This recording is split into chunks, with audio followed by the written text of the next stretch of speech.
y'all. Bad Mike told you time and time again.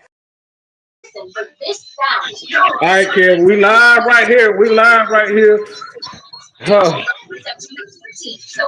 What in the entire fuck was that?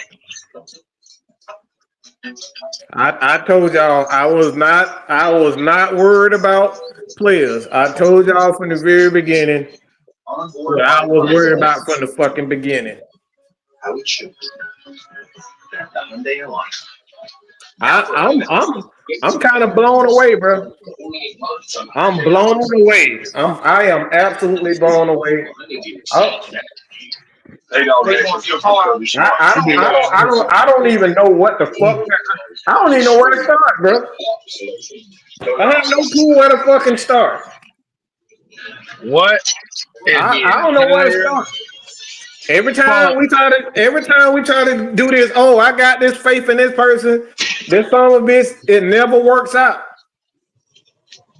We wanted to stay in the past. We wanted to stay in the past and give Raheem a fucking chance. Get his coach. This is an absolute fucking travesty. We had a. This is where the biggest mistake is. You had a three-man rush, and guess what happens? He's wide the fuck open. How do you get wide open with a three-man rush? I am fucking baffled.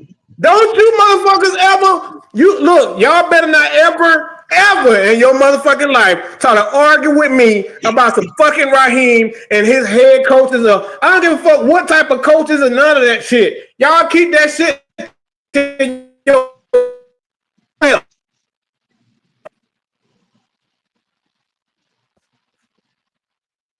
This is, oh boy.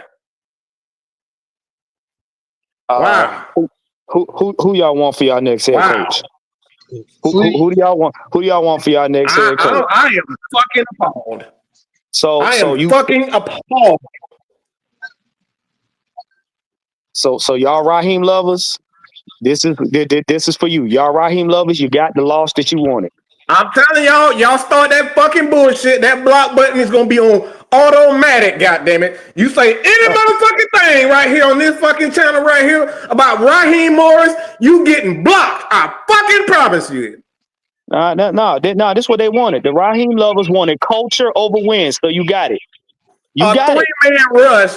Your defensive coordinator, you the defensive guy, you allegedly the defensive guy. The offense looked like absolute horse shit. The wide receivers played, they was all, I don't know what the hell, the wide receivers looked like they wasn't prepared for any motherfucking thing. Yep. Now, when you put it in perspective, the Skanks lost. I don't know if the Panthers lost, so Tampa's out front. That means we got to play that much harder to win the division. If we'd have won, we would have had a leg up on all of them. Embarrassed ourselves again at home.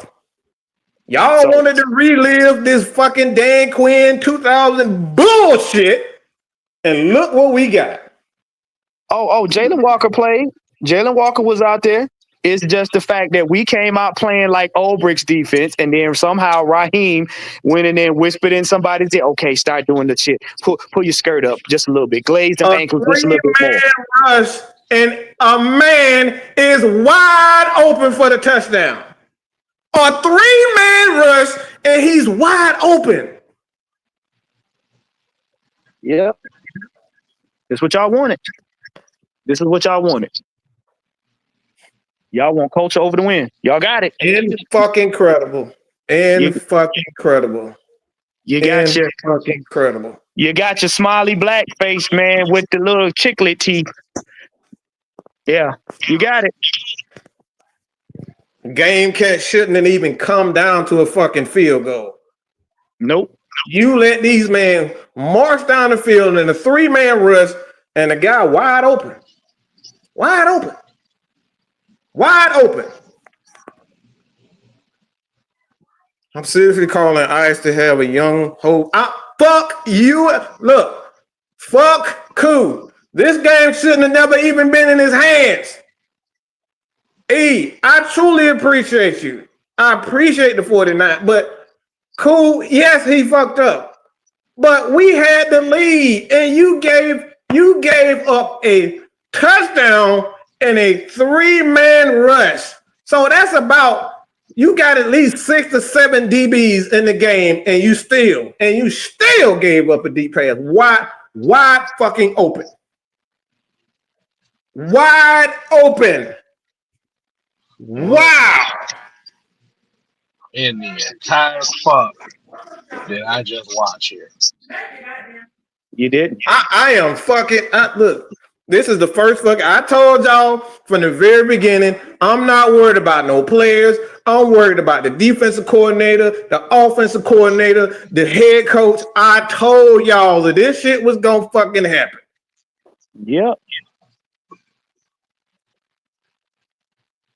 We got another quarterback that is a phenomenal player. The dude is, Mike Penix had the game of his freaking life. Mm-hmm. This is how you play at quarterback. This is how you play at quarterback. I am sick and I am tired of looking at the sideline and him with that stoic ass look on his face. Like, oh, I don't have to do nothing. Oh, I don't have to do this. And I don't have to do that. The best thing that he did all damn day was call timeouts. Our wide receivers were pathetic. They had about 5 drops all day, all freaking game. Yep. And the guy, hold on. A guy in Kyle freaking Pitts that everybody said was a bum was the fucking star of the day. Think about that. Go ahead, Kim. Yeah, I'm about to say Drake London had about 4 drops today in itself. Yep. Like you said, in that in the fourth quarter, Michael Penix went to on consistently the one guy that Falcon fans hated the most, and that was Kyle Pitts. And Kyle Pitts came up with 3 crucial catches in that fourth quarter. But as a special teams guy, what the fuck was that? He was nervous. I can't look. Damn it, Clue. He was nervous. You know, you know, I'm a special teams guy. You know, this is kind of like I said. Bradley Pinion punted his ass off today. Mm-hmm. We had good coverage in the punts all day. I'm gonna tell you something, and I know Drew probably gonna expound on it. There was lack of discipline at times on that defense. There was lack of discipline. I know everybody want to pat Rook on the back. Rook shouldn't have been in that position either. You should have had enough discipline to just be hands off, even if you had to fall on the ground. It was lack of discipline. It was to me, they were playing scared. You don't play conservative in no division rival. You come out attacking, you consistently attack. Baker was trying to figure out who these Falcons were when he got on the field. Like, who are these people? How are they getting to me? Y'all let off. You unfocused, and you got caught up in the big lights. And what happened? You lost. And like Drew got one saying he always say, momentum. Momentum. There was a lot of fucked up things in this game that lost us momentum. So now what we doing? We scrambling to win. This man had a 3-man rush. Okay? A 3-man rush, and the guy was still wide open in the secondary. Oh man, we got another super chat, man. Go and highlight that, Mike and Jew. What's going on, Jew? What's up, Drew? What up, man? I'm gonna let you go ahead and get the super chat. No, go Okay. for it. Please, you please read it out, please, sir. Please, I'm really pissed off right now. Go ahead and It get a says super chat. it said the coaches failed us multiple chances to make it a two possession game in the first half, but they couldn't capitalize. They kept the door open. Yep. Shout out to Sigs and Cereal for the 4.99 super chat. Thank you, Go brother. ahead, Juice. So I'm gonna say this. I'm gonna be honest with the people in the chat. I missed the majority of the game. I only seen highlights and things of that nature from the game. But Juan just said it. Y'all know what I say after every single game. There's 1 to 2 to 3 plays in the game that'll win or lose you the game. I'm gonna start at the end of the game. Young Way Cool, you had a chance to tie the game. You missed. You got one more straw, and then we're gonna go to Lenny Creed or Kenny Creed, whatever his name is. We're going to him because we ain't got time for. I talk about it every single year. You had one job. They got you in field goal range. You missed. End of the story. End of the game. I know that sucks to say, well, dang, you gonna put it all on him? It ain't just on him, but when the opportunities present themselves, you got to make plays. Just me looking at the box score, Penix handled his business. I seen his little scramble score at the end when he scored a touchdown. He did everything in this game that he put the team in position to win. I consistently say this year in and year out with our Falcons. When plays are there to be made, you got to make the plays. How many times have Adam Vinatieri missed in the Super Bowl when the game was on the line? He didn't. He didn't miss. He was automatic. Tom Brady get him in field goal range. He makes the field goal. You always talk about complementary football when it comes to the Falcons. When one side of the ball is down, the other side got to lift them up. He drove us down the field. Penix did his job. Got you in field goal range. It wasn't a 50-plus yard field goal. You should be able to hit 44-yard field goal consistently. So I'm not making no excuses for nobody. Now I didn't see the game, so you guys talking about the drops and stuff like that. I didn't get to see the full game, so I can't criticize the drops and stuff like that. What I can criticize is the key points in the game. And when points are on the, present themselves, you gotta score. You gotta put up the points. That should have been a game going into overtime, point blank in the period. When I was looking at it, I was following the game. I'm like, okay, well, we're in your field goal range. This should be automatic from your way too. He missed. That's what you cannot afford to do. That's the bottom line. When plays are presented, you gotta make the play. Period. You Rook. gave Oh, go- roll your boat. That's one of the plays that you talk about. When Baker Mayfield is scrambling out, once he throws the ball, you don't have to necessarily touch him no more. And it's very ironic that after that penalty, that's when Tampa scored. It's a whole lot of plays that was left on this field the whole game. Like you said, wide receivers dropping the ball. Bijan Robinson damn near fumbling dropping. twice. He had two. He had Dropping two drops. passes. Being too predictable with Tyler Algier and running the ball up the gut. They ran that Like play you said, about 10 times all game. They ran the same exact play until they started moving Mike around and using his legs. That's when things change. It's just not that type of game anymore, y'all, where your quarterback can just stand not in the pocket. You got to move around. like It I was said, predictable. like I said, I'm gonna follow Mike on this one. I don't give a fuck what nobody says. This was all on the coaching on all Yes. three phases of the game. Raheem Morris, Zach Robinson, Jeff Ulbrich, all the coaches failed this game. So many penalties. And like I said, the wide receivers look like they weren't even the wide receivers just look like absolute trash today. I'm disgusted by Drake. Drake, I'm fucking disgusted by him. Drake London looked like 2005 Roddy White out there today. Slow dropping dropping so many easy passes, getting holding penalties on big. He was pathetic. The fact that Kyle Pitts was Yes. the go-to guy on the final drive, well, in the fourth quarter in general, Just in general, yeah. said everything in this game that we needed to say. Kyle Pitts made plays because Kyle Pitts was focused on the play. Listen to what I'm saying to you. Kyle Pitts made plays because he was focused on the play. He didn't care if any defenders were near him. He didn't care if he was getting hit. Did you see the way he did? He caught the ball. Every time he caught the ball, defender came up to him. What did he do? He used his body. He mushed them and kept it moving. He fought. He was not. Drake was worried about getting hit. Okay? Bijan was worried about the play in itself.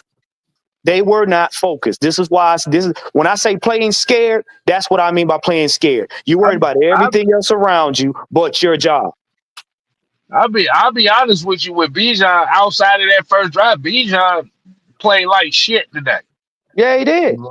He played like shit today outside of that first drive, out of the first 3 plays. Let me tell you the Falcons' biggest mistake in this game. They were worried about making mistakes.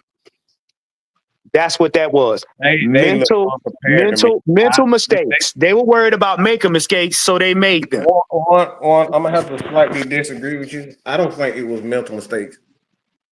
I don't think they were prepared offensively. Those wide receivers like the wide receivers looked like they had no interest in playing football. They weren't focused. That's what I'm saying. That you can tell. Unprepared to me. They look absolutely unprepared. They look like they had no. It looked like because I saw several times. There's a reason why I'm saying this. I saw several times where Mike Penix is talking to Pitts. He's talking to Casey. He's talking to Drake. All those guys. They had no clue on what they were supposed to do. You got the young quarterback, essentially a rookie quarterback. Let's keep it real. He's essentially a rookie quarterback, even though he's in his second year. But the dude is a fucking leader. The Falcons are going to be good with him at quarterback. And thanks to Abraham Razzo, I'm confident we always got a chance with Penix. I'm confident with that. But it's the thing with me. I'm just not. I'm not. I am more disgusted with Raheem and Jeff Ulbrich than I've ever been with any, and I mean any coach. These guys shouldn't be getting simple pack. You should not. A guy with like Jesse Bates and AJ Terrell, I don't think people realize how bad this is. A guy, you have a 3-man rush, and this guy is wide open. On a 3-man rush, that means you got 7 DBs in the game. 8 DBs possible. You running a single high cover 3 concept with a 3-man rush. That shit don't make any sense. That don't make sense. No, it don't, because you don't got the personnel for it. That was cover 3. Yeah, it was cover 3. Who do we know cover 3 from? Yeah, it's the same Dan Quinn stuff. I tried to change. This man brings in people so he can run the same Dan Quinn bullshit. Okay? It doesn't work. It never will. I saw more man out of the Bucs than I have ever seen the entire game. Because of how we came out in the first quarter. That's why they weren't man. You know what shocked me? Ray McLeod actually made a very thoughtful play. I was shocked. Well, Ray McLeod and Kyle Pitts were the most consistent guys in the club for the Falcons offense. Bijan Robinson had 124 total yards and 1 touchdown. Guess what? Half of that shit came in the first 3 plays of the game. But you know what? Tyler Algier couldn't run the ball. They couldn't run the ball with Tyler Algier neither. So what ends up happening here, if you can't run the football, then you make the passing game easier for Michael Penix. But the problem is you can't make the offense that much better when your number 1 wide receiver is dropping the fucking football. Right. That's it. That right there. And thank you, LT, for the $20, man. We truly appreciate it. I trust me, I know your pain. He's laughing through the pain, y'all. Believe me. And Yeah, guess he what? is. And guess what happens? Now you're telling the next 3 games, this is how you defeat the Falcons. You're telling Bryce Young, who just lost. I think, quote me on it. I don't know. I ain't checked. But you're telling our next division rival, who we got to play, how to beat us. You're telling every other team how to beat us. Right here is where we would have set the tone for the season and say, oh, them Falcons come to play. Yeah, we got to watch out for them. You just told them how to beat us. So basically right now, and like Kev said it while we was watching, yeah, we miss Caleb McGarry. We do. Okay, let's see. People now Caleb McGarry and how important he is to the offensive line. Now y'all know why. Mm-hmm. Yeah, I wasn't surprised. I was kind of disappointed. We over here were the only defenders of Caleb McGarry. Now you know why. Right. And on top of that, you see how many sacks Mike Penix took by not moving the pocket? You see how many sacks? You saw that one sack where kind of like hit him in the back. You get hit any harder than that, that's a back injury. Guess what? Game over for your quarterback. You get hit like that the wrong way, your back is shot. No more playing. I really am appalled about what I'm saying. This team just looked like it wasn't ready. It's not disciplined. The defense is all over the place. You shouldn't at this point in time. This team been together for 2 years, 3 years or so. A lot of these guys, it was a lot of mistakes. They weren't tackling well at all. It was just a mess. Just a mess. Like I said, it's game 1, but I'm not seeing anything different. We saw Ebiketie in the game. I don't know why he got so many fucking snaps. And look, maybe I got to go back and look at the snap counts, but I didn't see enough of Jalen Walker for my liking. I didn't see enough Pierce for my liking. And I know there's a process.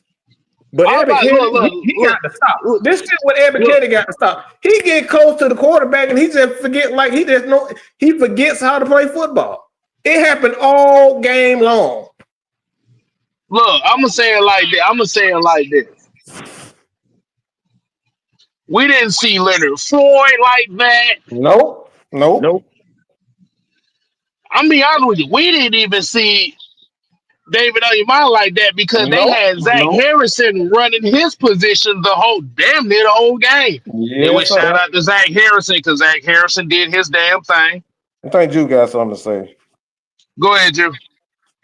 No, I just got a couple questions for y'all, and then I'm gonna let y'all have it because I need to step off. But I got a couple questions. Like I told you guys, I didn't see the full game, so I don't want to just speculate off of the parts that I did see. So a couple questions. One, I heard Drake London had a shoulder injury. Is that serious? Do y'all think that's serious? Did he return to the game He or did looked like he he leave the was game? flexing. I think he was just flexing it, but shoulder injuries, you just don't know with it. Okay. But when he left, he never came back, right? No, it was a 4th quarter. It was like a few minutes, Okay. 5 minutes or so left in the game when he went out. Okay. Second question I got 3 questions I'm gonna get up out of here. Second question, how did Pearson Walker look when they got snaps? So they didn't get enough snaps for you to kind of tell. They didn't get enough. They didn't give enough snaps to really see if they was really worth the damn. Yeah, they would for the ones they got, they were decent. You know what I'm saying? I know Walker got wrapped up by one of the old linemen. You know what I'm saying? But as being a rookie, that's gonna happen. But they weren't terrible. They just didn't get enough to really, how you say, rate them. Gotcha. Okay, so my last question, and then I got to roll, fellas. So in regards to stopping the run, like I seen Baker Mayfield. From what I've seen, he had some scrambles today where I was like, dang, he got 10 yards, like he averaged 10 yards on every scramble. Was it looking like last year? Like was he scrambling up the middle? Yes, How was he getting those scrambles? Yeah. The thing about it was the Falcons stopping the run wasn't the problem. The No, problem wasn't stopping the run. he talking about Baker Mayfield stopping the Oh, run. talk about Baker Mayfield. Even with Baker Mayfield, it wasn't really a big problem because he really only got like 2 scrambles out of the whole game. It was basically catch and contain that was wrong. But a lot of times we got pressure on Baker, but a lot of times we didn't have that contain to keep him from making a play downfield. That was the problem. But the thing is, it's not that. Hold on. Let me get this off my chest. You had 3 interception opportunities that were dropped. 2. Let's not forget that part. 1 by Xavier Watts, 2 by AJ Terrell. Could have been a difference in the game. We don't know. Like you said, so it was like. Go ahead, G. I don't mean to cut you off, Kev. So I got to get ready to run, but y'all answer my questions. What I think with this Falcons team, the biggest question mark I had going into it was Penix, and based off of his stat line, based off of what I seen, it like he played really well. So going into next week, we got Sunday Night Football against the Vikings, and they have JJ at quarterback. You know, they got a questionable quarterback. I think the Falcons have a good chance of winning that game next week. I'm gonna hope that this has something to do with they didn't play in the preseason with Mike saying they look ill prepared. I don't like hearing that, especially when you say Drake London didn't play well, because you guys know I'm a huge Drake London fan. And to me, he's one of the 5 starters on this team. So with him not playing well, we know that he should bounce back next week.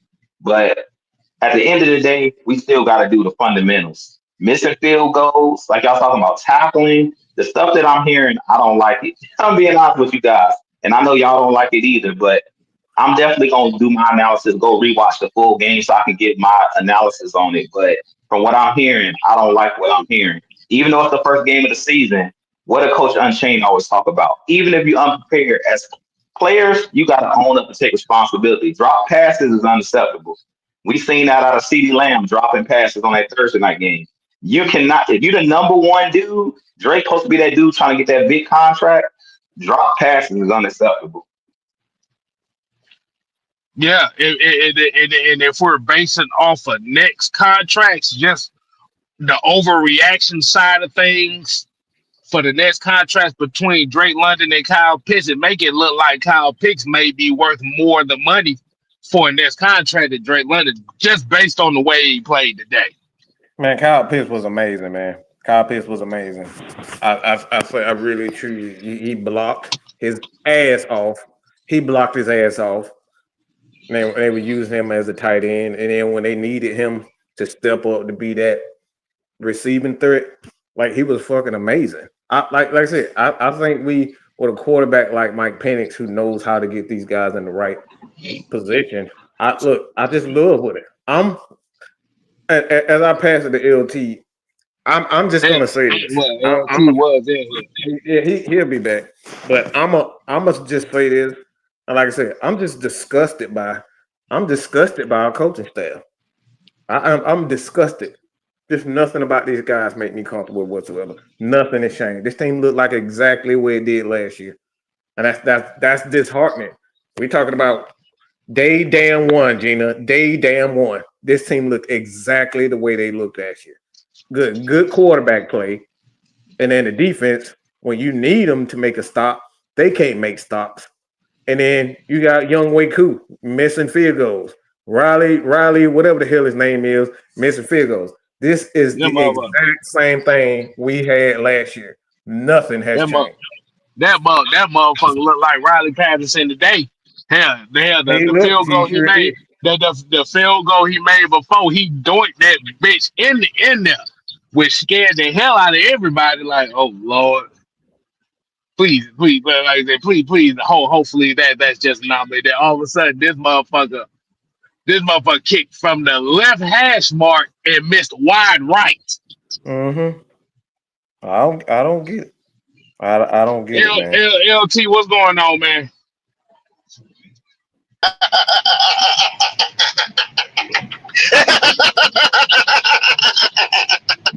He made me a prophet again.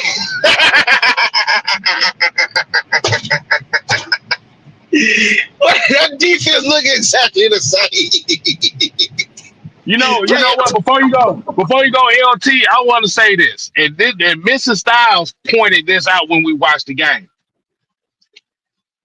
Why the hell is it look like we snapping the ball? Well, Every time.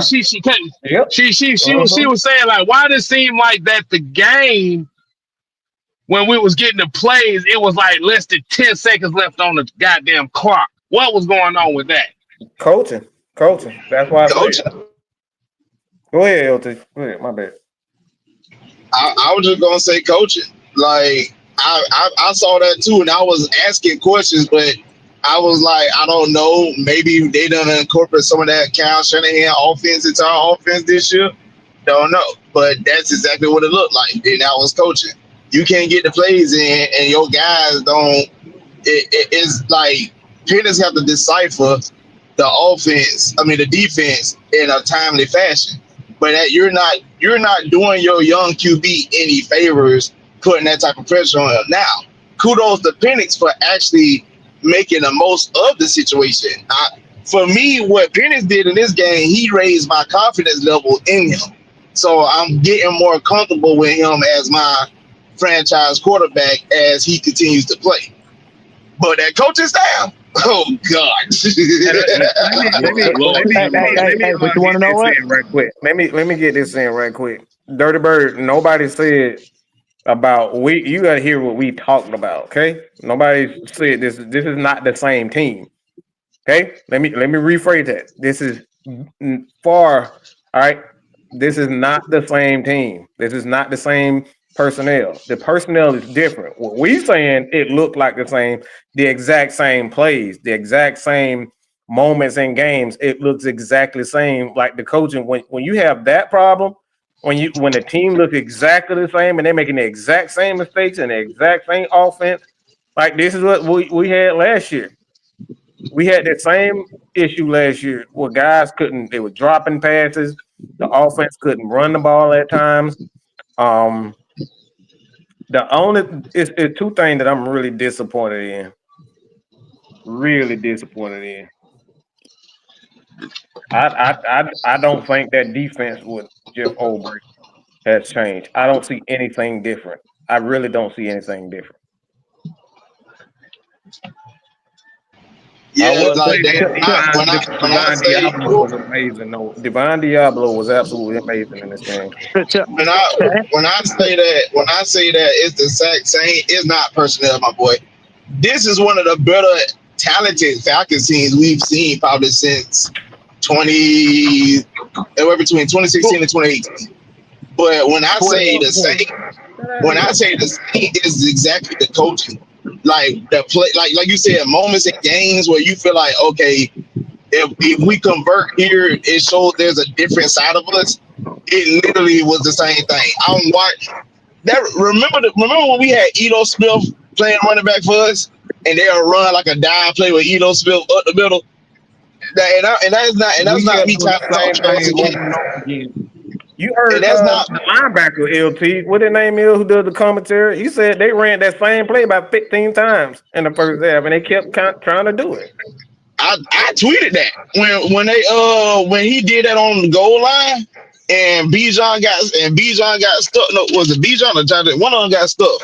But when I seen Warner go in motion, the first thing I said was, and when he got stuck, first thing I said was, well, that was easy. Y'all been running the play like 4-5 damn times. Like the minute you see Warner go in motion, you follow Warner. Like, what are you doing? Matter of fact, in one drive, they ran the play back to back. They ran it to the left side of the line and ran it again to the right side of the line on back-to-back downs. Like, I'm gonna tell you something. To Penix's credit, they saw this in the first week of training camp. Penix has the ability to look at the defense and kind of ascertain what they're gonna do before they do it, which is to why he had such a good game.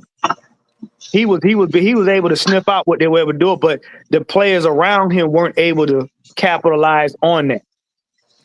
A lot of times, like you said, when you see him escape that blitz, a lot of times he sees that before it happens. Jeff Ulbrich and them picked up on that in training camp. I put out a tweet on Twitter though. I put out a tweet on Twitter and I asked the question. I said, well, I didn't really ask the question. I said the defense gave up a late game score. Michael Penix fit to live the Matt Ryan life, isn't he? Fantastic game, but your defense stuff is up. So hold on. So I got a question for y'all on this. Do you think just based on how they called this game in that fourth quarter, did it seem like to y'all that they kind of took Tampa for granted up until that point? Yep. That's a fair assessment. Yep. They listen. We got that big play for that touchdown the first drive, and mother thought it was to be a rout. But I'll tell anybody one thing about it, and we all know playing football is like boxing. You take that first punch, how you gonna respond? Once Tampa settled in, they locked in, offensively and defensively. Well, it's basically the old saying. Basically, experience whoop talent, and I blame it on the coaching, because if you did all this roughshod training in training camp, all this exotic shit that you was doing, then that shit should have played on the field. But when I heard the announcer say it seemed like they were playing conservative, that let me know all I need to know. You came out playing scared. You came out playing not to make a mistake. Because here's the deal. Let me say this first. Let me get out the Bucs life. I don't know what talk, but if you expect me not to talk, you really don't know me too well. So, congratulations on the win. But you know damn well that y'all wasn't confident in that win. But it is what it is. Truth, go ahead. At the end of the day, it was the first game of the season. It's a division rival. Got two good football teams. I think both these football teams are playoff teams. There are a few mistakes you got to clean up. And let me go ahead on and piss a lot of y'all off now. Reps in the preseason ain't got jack shit to do with what went on today. You're dropping balls in your hand. That's inexcusable. I don't give a fuck how many reps you had in the preseason. Missing a goddamn wide right on the goddamn on a chance to tie the game. They ain't got shit to do with reps in the preseason. In fact, he got reps in the preseason. Okay, one dude said reason why we needed reps because we had false starts. We had two false starts on the same fucking guy on one drive. Wilkinson played the whole fucking preseason. So we can shut the fuck up with all that goddamn reps in the preseason shit.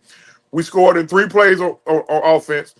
In their first 2 drives, they went 2, 3 and out. So take that excuse and shove it up your motherfucking ass. I don't give a fuck how you take it. Game balls go to Penix, Pitts, Ray McLeod, Washington after he recovered after the first drop. They made up their mind they weren't gonna let 7 beat us. Good game plan by the Bucs. The game's about adjustments. The Bucs made adjustments. We turned around. We readjusted it. We readjusted to them. It came down to Koo didn't do his job. Koo needs to be released and cut. And I'm not a knee-jerk reaction type person. The reason why I said Koo needs to be released and cut is because he missed 9 field goals last year, and we gave him a pass and brought him back. And lo and behold, it comes down to him just simply doing his job, and he didn't. He needs to be cut, and we need to have a new kicker next week. That's where I am on that. As far as the coaching, I'm not gonna go in on the coaching too much. I think on the first 4th and 1, if you're gonna run that play, get your heavier back in there to run that play. I agree with Mike when Mike. Why are we calling the timeout right there, giving the defense a chance to gather themselves? That was Raheem's. To me, his only mistake. He challenged when he was supposed to challenge, even on the. But here's the thing: on the drop pass in the end zone by Drake London, We could have used that timeout on that last drive. We got that timeout on last drive. Penix probably would have got us in the end zone. But I'm not gonna go in too hard on Raheem for that. It's a play he felt like he should have challenged, and he did. He won 2 challenges. He lost that one. A lot of people going. I see a lot of people complaining about the play calling. I can complain about the play calling to a certain extent, but when I look up and see where we had 8 drops, that ain't on the play calling. We got to look at it from all angles. In my opinion, hey, it's week 1. Hey, let's get ready for the crash. Go ahead, Mike. Let me say this. Everything you said was right, but when we having the same results every year on both sides of the ball, see, you think about this one side of the ball. It's not just a one side of the ball issue. It's the exact same things that we lost, how we lost games last year. Mm-hmm. The exact same way. When that's happening, you can't say that it's talent anymore. It's the same way. We lost 5-6 games last year on one possession. Exact same way. That's no longer talent. So the talent kept us in the game anyway. But what sets them apart is the coaching, being ready for it, having an answer for it. Like we didn't see Pierce or Walker damn near the whole game, but we kept the exact same thing. We kept the veteran guys in there. We kept. I didn't even see Leonard Floyd in, but for whatever reason, they just got Leonard Floyd probably played like about Every kid is the most inconsistent guy that we have on the defensive side of the ball. But I didn't see Leonard Floyd at all. I didn't. My thing is, don't get me wrong. Even I tweeted out and said, like, cool, you can't keep doing it. And I'm a Georgia Southern supporter, but I can't keep having you miss game-winning field goals or game-time field goals. But before I crucify my kicker, I'm definitely going to crucify my team, my coaching staff for us losing the exact same way, because that defense look exactly the same when it comes to on the field. Like the first couple drives, I thought, like, okay, we might be making a change. Next thing I know, I'm looking at Mike Hughes playing 20 yards off again. And playing that's what gave up the touchdown. They went conservative again. That's coaching. That's coaching. First of all, when Caden Ellis was covering, that let me know Raheem put them had basically put him in. Oh my God! See, that's another thing that this is coaching again. They get Raheem gets so enamored with guys. He rewards guys even if they fail miserably. That's the problem. This is a coaching issue. But you know what? You're not putting. I just want to say let him get in. You go after that. My bad. When the contrast is when Caden Ellis was in his right position, he got home. And I've been saying this all last year. The reason why we lost these games on the defensive side of the ball is because it was mismanaged. You put Caden Ellis in his position, he does fine. He gets home. You have him covering, you see what happens. That's all right here. Because they ain't no way hell Jeff did that shit. And you know what, Warren? A prime example of that, even though Caden missed the sack, the fact that he got hands on Baker and forced him to move and Pierce almost got to him tells you what you just said is exactly what my mindset was. Because as long as you stop right there. That's the issue I got. What you just said. For years, we've been almost getting home too much. Caden Ellis, you got to get that man on the ground. You running in there like a bat out of hell. All you got to do is just grab the man and put him on the ground. But hey, everybody want to make the big hit. He's supposed to got Baker on the ground right then. Period. We've been almost getting home too fucking much. We're getting home, but we're not getting him on the ground. Get him on the fucking ground. Period. Get the man on the ground. It's football. It's real simple. Here's my thing. We can talk about Zach Robinson's play calling. We got to remember. All right, Don, stop eating, okay? Hell, Nah, I'm that's eating me. too. I'm eating too. I, Shit, I, I got. shit. I'm sitting here eating on some goddamn Tootsie Rolls, nigga. I'm good. But I'm not gonna shed on Zach Robinson's play calling for the simple fact that when once he got here, this was a top 10 offense overall. Not top 10 passing offense, not top 10 rushing offense, top 10 offense, period. I think even Pennis had about almost 3. I think he was like 2 yards, 3 yards away from 300 yards. So he had a good day as a quarterback. Like our quarterback is the real deal. Look, the small intricate details of football that we're not seeing from our coaching staff. These guys weren't prepared. I don't care what nobody say about it. This team was not prepared offensively.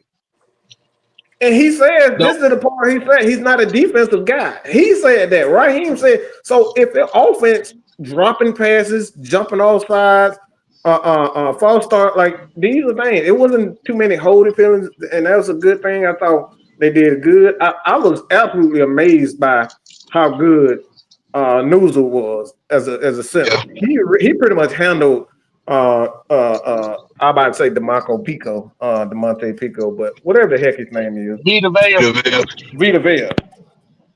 But I was actually because Todd Bowles always have a top 5 and top 10 front. Those guys are legit up front. So I'm not worried about the offensive line. And I'm not worried about Penix. And I'm not worried about Bijan, and I'm not worried about Tyler. I thought the play calling, at times was, where it needed to be. It needed to be consistent because you still got a young quarterback. So I'm actually with you, Kev, on that. It's just the things that I'm seeing as a coaching staff. We're losing the exact same way. That's coaching, y'all. I do want to give Wilkinson some credit because don't get me wrong, I understand he had penalties, but Wilkinson literally just got here like a week. Wilkinson had a good game, bro. He had one game. Wilkinson been here for He's been here for about 3-4 years. He's been one of the guys that we bring in when we need, when Caleb hurt. He's been here for about 3-4 years. Oh, I never knew that. My thing with that is they didn't run the ball enough to even figure out if Wilkinson was even a factor. Well, they said they said he was good because when you don't hear a lineman's name called, it was good. I'm with Mike on this part. I'm not going to call so much Zach Robinson. What I have a problem with is, again, and I'm gonna die on this hill by myself if I have to. Motherfuckers was not concentrating. You are in the game. You too worried about the other shit going on. It's just like when you be at work. If you at your job and you kind of zone out, you fuck up shit. Whether it be assembly line or anything. If you lose concentration, you fuck up your assignment. Bijan's assignment is to catch that ball and run with it.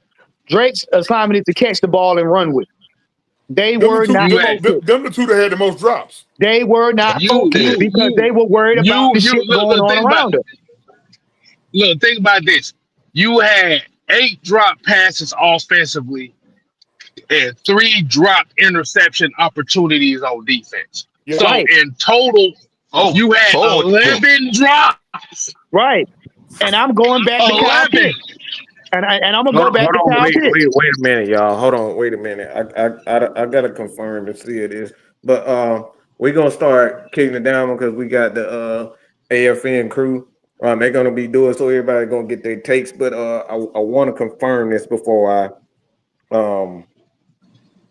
see it. But just give me a second. Give me a second to confirm this. He said Myles Garrett said that. Oh wow. Oh yeah, I don't see and could what. So basically, what he's saying, Raheem Moore did not explicitly say yes or no as to whether or not kicking competition would occur this week again with Lenny Craig and Younghoe Koo, but Yeah, I don't see anybody that said that. We got to stop making up bullshit if we don't don't know. Y'all got to stop making up bullshit in regards to Young Wei Koo. So we will see what happens in that regard as far as Young Wei Koo is concerned. But yeah, it has to stop. It has to stop. Something needs to be done about it. So we'll start with Juan, Truth, and then LT, and then Kid. Now we'll close it out. Pretty much next game, they need to sit the fuck down and they need to be different. They need to stop doing the same shit. It ain't working. If you was testing the waters this game, we fucking failed. We cannot keep doing the damn Atlanta Falcons experiment, tiptoeing through plays to see what works. Run the plays that work for the players you got. Now you know what kind of quarterback you got. Use that. You know what I'm saying? Stop fucking up. Because I'm telling you, Blank got that pink slip. Whether people want to believe it or not, whether you care if I say it or not, he got that pink slip. That's why I keep asking y'all, what kind of head coach y'all want? Because if you fuck up this season, your ass out of here. Your ass is out of here. And ain't no excuse. If you're going to get this season away, let us know now so we can get you up out of here. Point blank, period. I'm done. All right, True. Make sure you catch me in the morning with the weekend review. We're gonna deal with the Monday morning crash out. Um, I'm gonna give my hard takes. Um, I'm gonna put my I guess put my channel in the chat. Is that what I need to do? I don't know how that work. I'll handle that. Okay. At any rate, we see you guys. I'm gonna see you guys in the morning. I'm not finna let the Falcons fuck the rest of my day up. Um, I'll see you guys in the morning, man. Hey, Okay. All right. So what was saying? I think he's done with the Falcons. Young Wei Koo is um done with the Falcons. What happened was he was in the locker room for a minute. Uh, Michael Penix indeed talked to him, but before the media got in there, he shot the hell on. D. Orlando Ledbetter said we couldn't find Koo in the locker room, so he not even man enough to stick up to his fuck up. So I that's bringing in Lenny Craig. We don't need that type of bullshit on this team. We need no coward ass bitches in our team. GD, he says, new season, more of the same. This is an 8-9 football team, average at best, exciting to watch, but cannot be taken seriously. Home for the playoffs again. And I truly appreciate it, brother. Um, yeah, we'll go ahead. LT finish it. Hey, Raheem, if you ever see this, get the fuck out the way, man. Let your coordinators do their fucking job. Get the fuck out the way, man. I'm tired of watching my team lose the exact same way. We got rid of Dan Quinn got this job 10 years ago. And we were losing like this from 10 years ago up to now. Get the fuck out the way, man. I'm tired. I'm tired of watching my defense not come up big. I'm tired of watching my corners play 10 yards off the receivers. I'm tired of not being able to run the damn ball. You can't get 1 fucking yard. 1 yard. Football's a game of inches. You can't get a yard. You're not going to win football games. It took God to help Michael Penix to keep a drive alive for them to get a touchdown. But you can't run the ball up the gut. Get the fuck out the way, man. Fuck. All right, Kill. Boy, that is one of the worst ways that you can lose a football game. Like you said, man. I'm just keep saying it again. Even with Younghoe Koo in that situation and how bad that played out, 8 drops by your wide receivers and running backs, and 3 drop interception opportunities from your defensive backs. Yep. 10 that came back and bit us in the ass. Now, speaking on the Younghoe Koo situation, like I said, once again, y'all know I'm a special teams guy and how much pride I take in special teams. And how much of a defender I am of Younghoe Koo and what he has done for the Atlanta Falcons.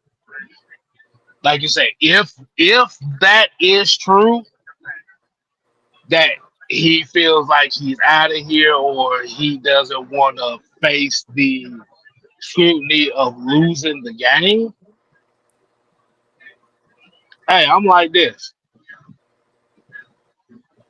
We don't need motherfuckers around here that cannot face up to their own fuck ups. What Truth literally just came with a quote with us just this weekend. Yep.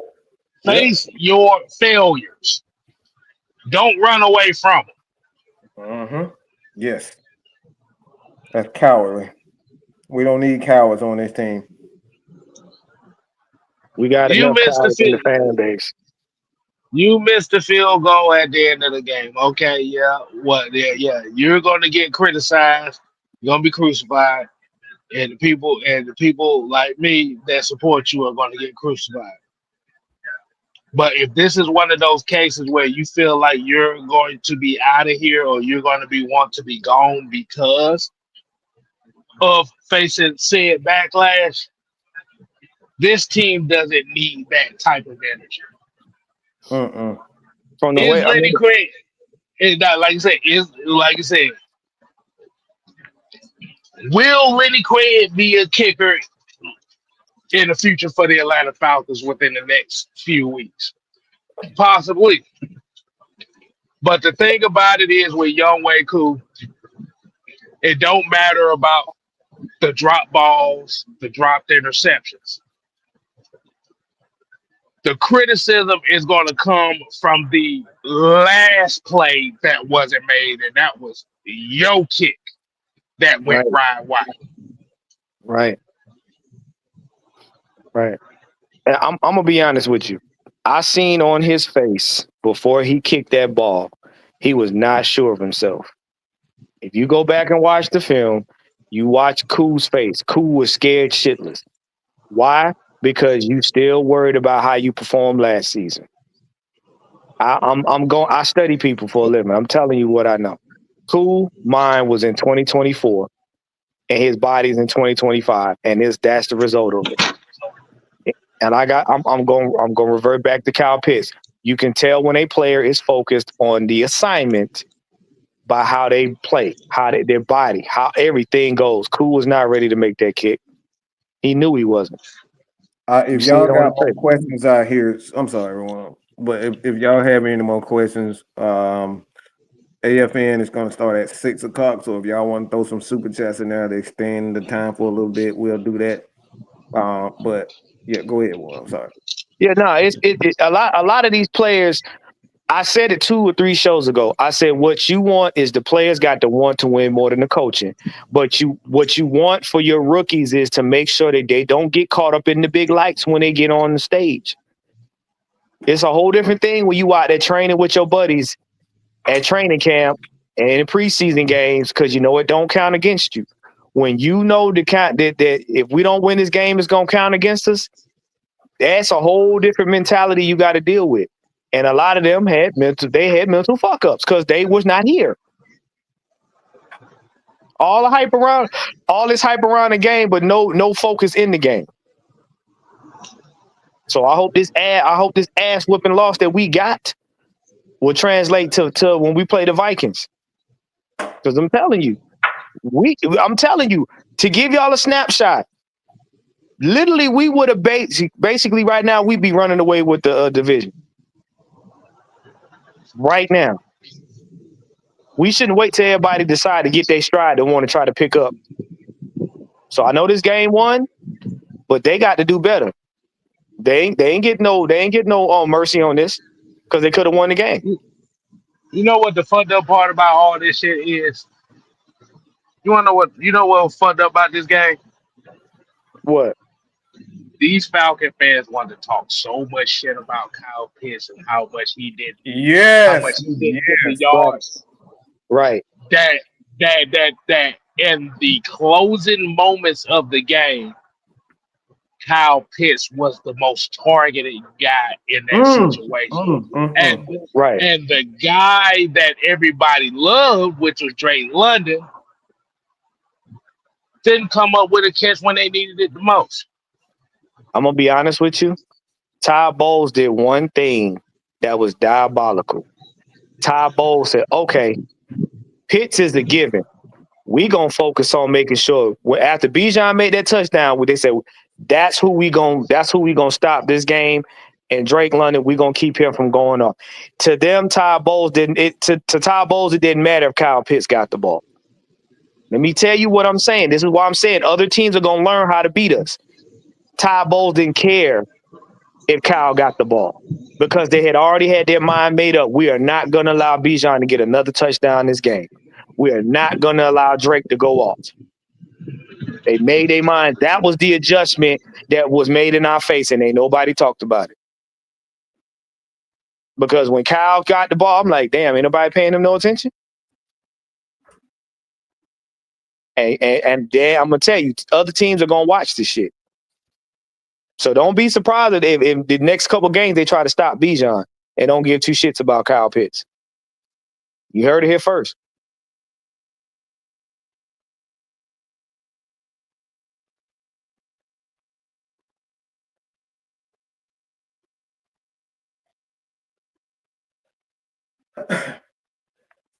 So, my bad. Warren, you still there? Yeah, I'm here. All right, so I don't know if anybody got any more questions on here, but we will be going live shortly. AFN will, and it doesn't bring me any pleasure to really talk shit about our coaching staff, but I don't think the offense was really prepared. I think one of the biggest mistakes that I see coaches do, they penis get so hard for players. Mm-hmm. And I mean, they penis get really hard for players. And they draw up plays just for single players. That's what I saw. I saw that. I didn't see plays where it was any screenplays. I didn't see a lot of screenplays at all. I think that they believe in Michael Penix so much that they were just like, look, we're gonna come up with the basic shit. Like we saw the same play like a good 10 to 15 times with Tyler Algier and Bijan Robinson.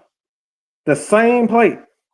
They come in motion, they go right, they go left, and they hand the ball off in the middle of the middle of the field. And Gemini man, this is another thing. I was like, this is why I'm so disgusted by this. It wasn't enough play action for me.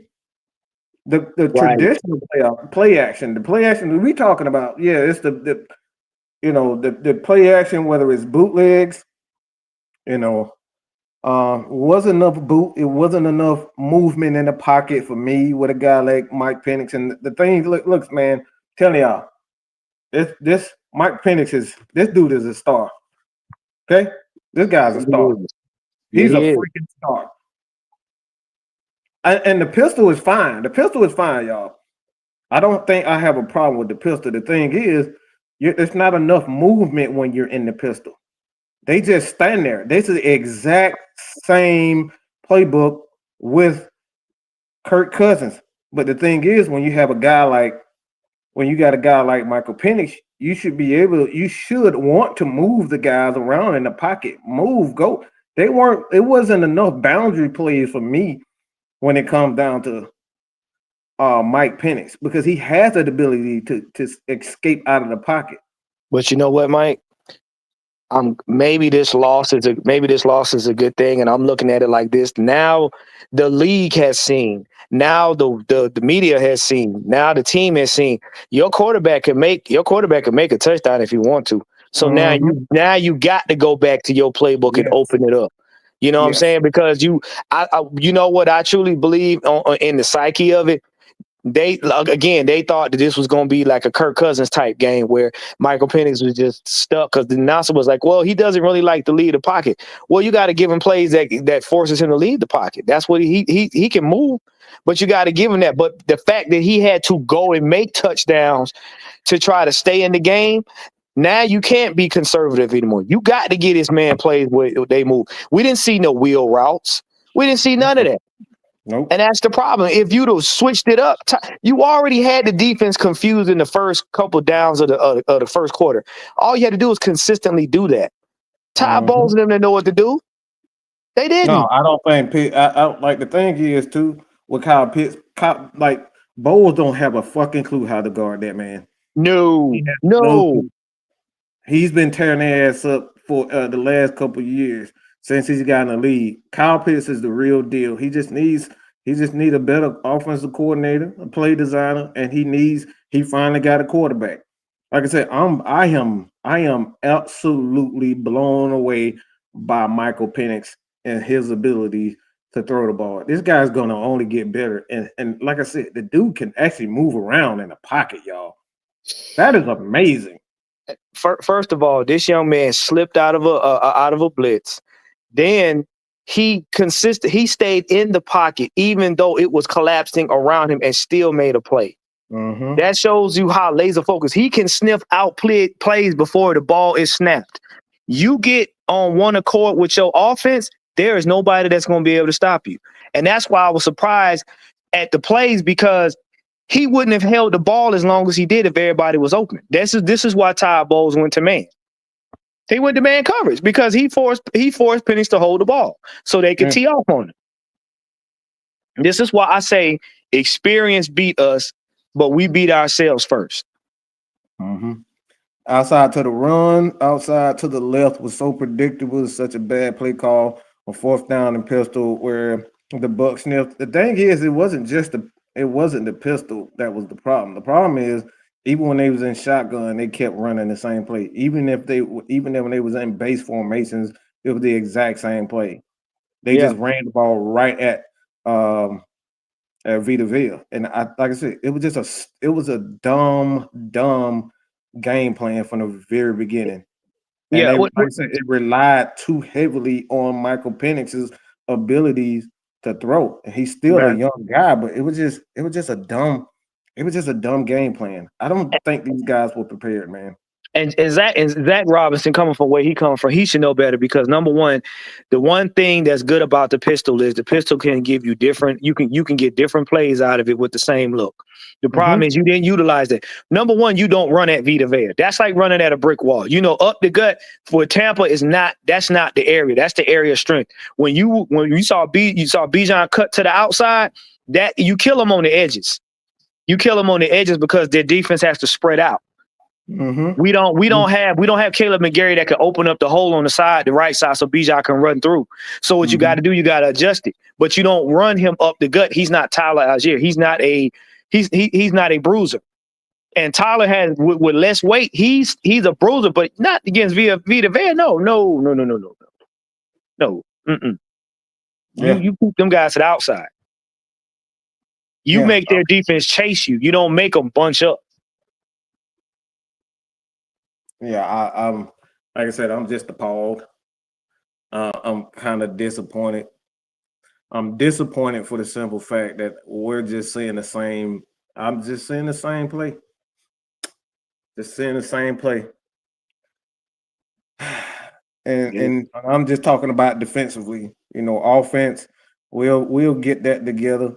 I'm sure of that. But defensively, We still won't play guys. Like I have no idea why we didn't see a lot of guys on the defense side of the ball. And I didn't see enough Floyd. And like I said, maybe I'm wrong.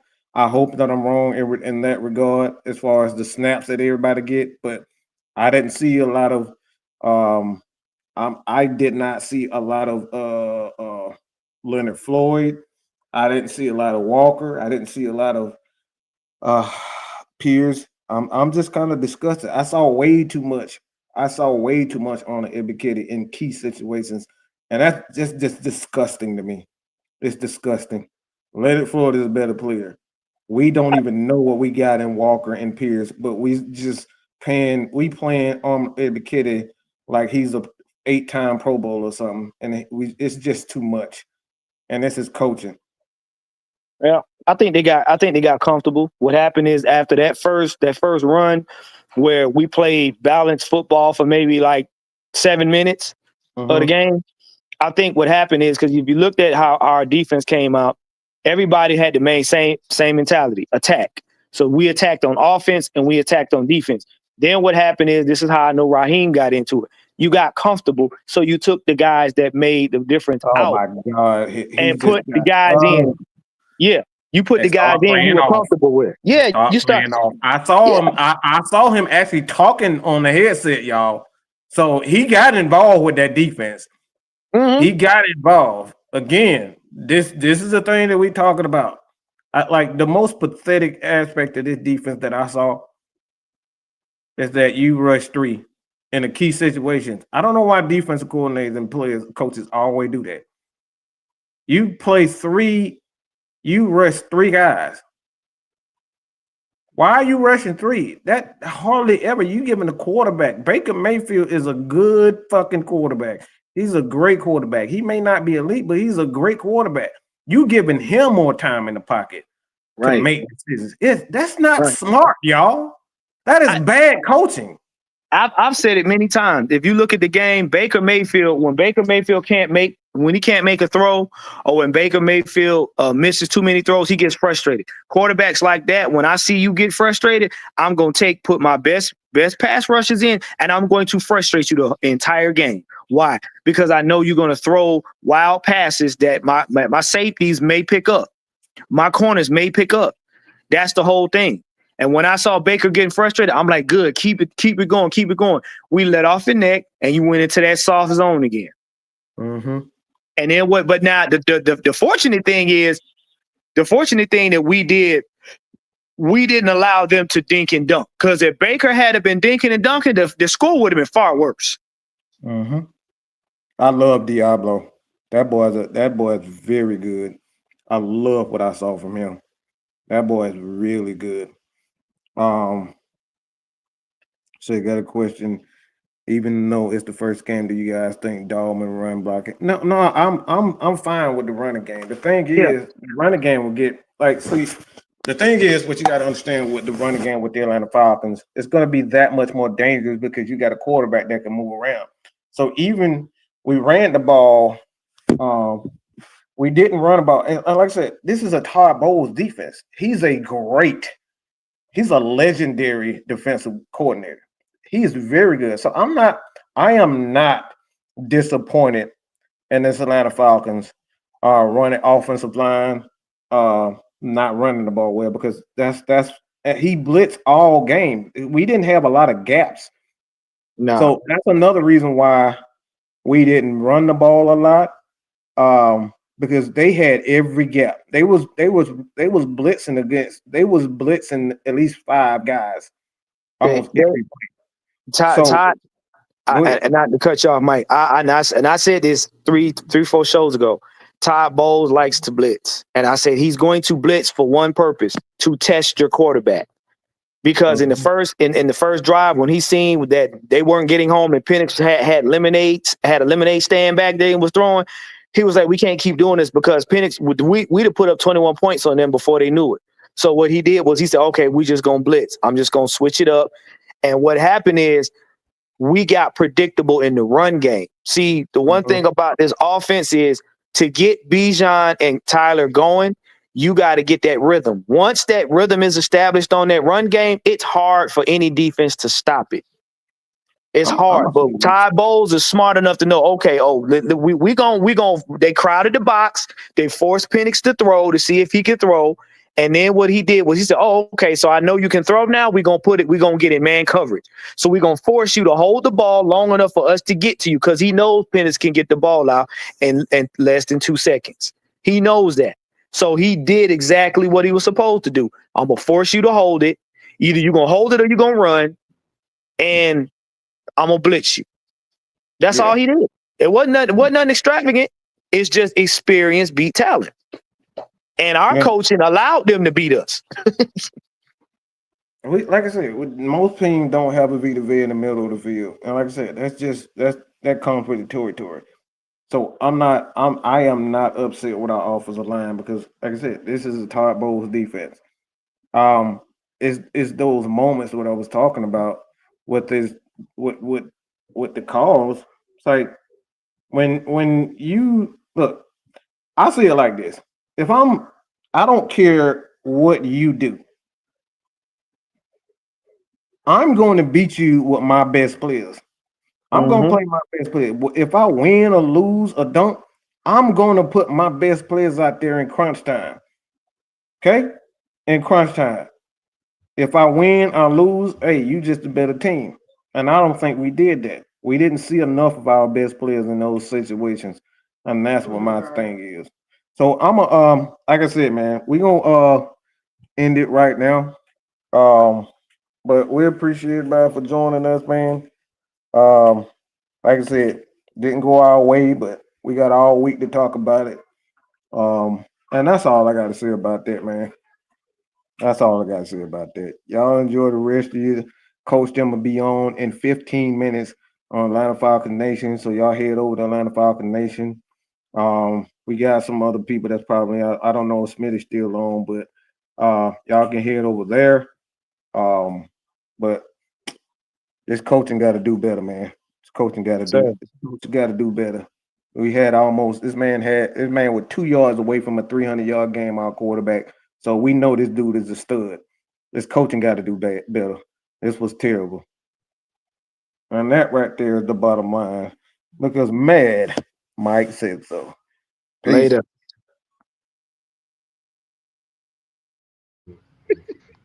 Put your eyes back in your head. Like flavor. Pry their eyes open and force them to see the truth. We will skin the sheep and sacrifice the weak. The unholy alliance has arrived.